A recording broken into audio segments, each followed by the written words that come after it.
चौथा अध्याय कार्तिक महात्मा। मत्स्य स्वरूप भगवान द्वारा शंखासुर वध एवं प्रयाग महिमा।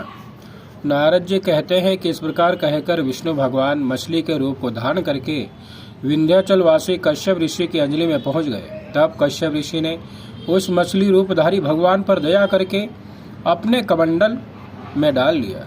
जब वह उस कमंडल में ना समाई तब कुआं में डाल दिया, कुआं में भी वह ना समाई तब तालाब में डाल दिया, और जब तालाब में भी ना समाये तब समुद्र में डाल दिया।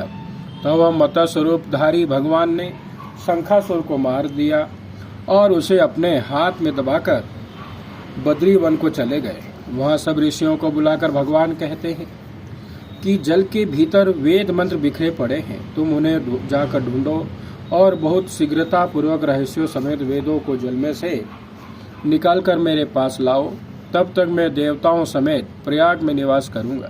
नारद जी बोले, तब तपोबली उन ऋषि मुनियों ने अपने तपोबल से बीज और यज्ञ मंत्रों सहित वेदों को निकाल लिया, और उन ऋषियों ने में से जितना भाग जिसने निकाला उस भाग का वह अधिकारी हुआ और उस ऋषि के नाम से प्रसिद्ध हुआ। तत्पश्चात सब मुनि मिलकर उन खोजे हुए वेदों को साथ लेकर प्रयागराज को गए और प्राप्त हुए वेद ब्रह्मा के साथ विष्णु भगवान के अर्पण कर दिए। संपूर्ण वेदों को पाकर ब्रह्मा जी ने प्रसन्नता पूर्वक सब ऋषियों सहित अश्वमेध यज्ञ किया। यज्ञ के पूर्ण होने पर देवता, गंधर्व, यक्ष, पन्नग, ग्रह आदि सब पृथ्वी पर दंडवत प्रणाम करके भगवान विष्णु की प्रार्थना करने लगे। देवता बोले कि हे देवादिदेव, हमारी प्रार्थना सुनिए। यह समय हमारी प्रसन्नता एवं आनंद का है, इसे आप हमको वरदान दीजिए।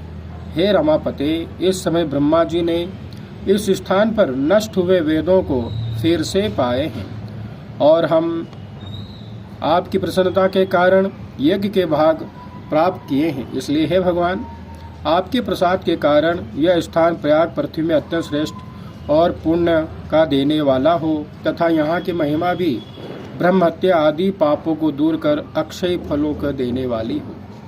यह वरदान हमको दीजिए। श्री विष्णु भगवान कहते हैं कि हे देवताओं, जो तुमने कहा है वह मुझे बड़ा प्रिय लगा, मैं तुमको वर देता हूँ, ऐसा ही होगा।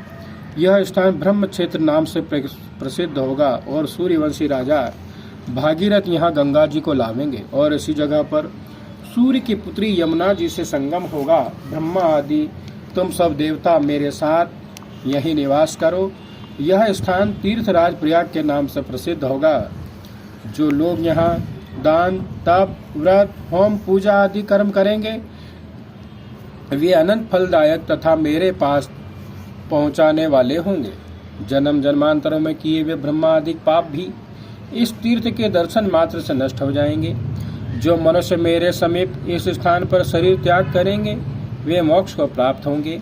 जो लोग अपने पितृस्वरों का यहाँ श्राद्ध करेंगे उनके पितृगण मेरे स्वरूप को धारण करके यहाँ काल समय भी मनुष्यों को पूर्ण फल देने वाला होगा। मकर की संक्रांति में माघ मास में प्रयाग स्नान करने से तथा उनके दर्शन मात्र से ही संपूर्ण पाप नष्ट हो जाते हैं।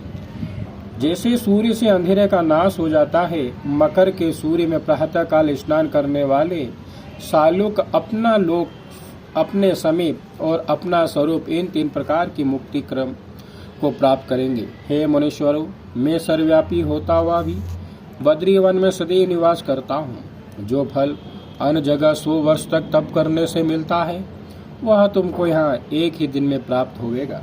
उस स्थान के दर्शन करने वाले मनुष्य जीवन मुक्त हो जाते हैं, उन्हें कभी कोई भी पाप नहीं लगता। सूत जी बोले कि राजा पृथु, भगवान विष्णु ऐसे कहकर ब्रह्मा जी सहित वह अंतर ध्यान हो गए और इंद्रादि देवता भी अपने अंशों से अंतर ध्यान हो गए। जो मनुष्य शुद्ध चित्त से इस पवित्र कथा को सुनते हैं या सुनाते हैं उन्हें प्रयागराज और बद्री वन में जाने का फल मिलता है।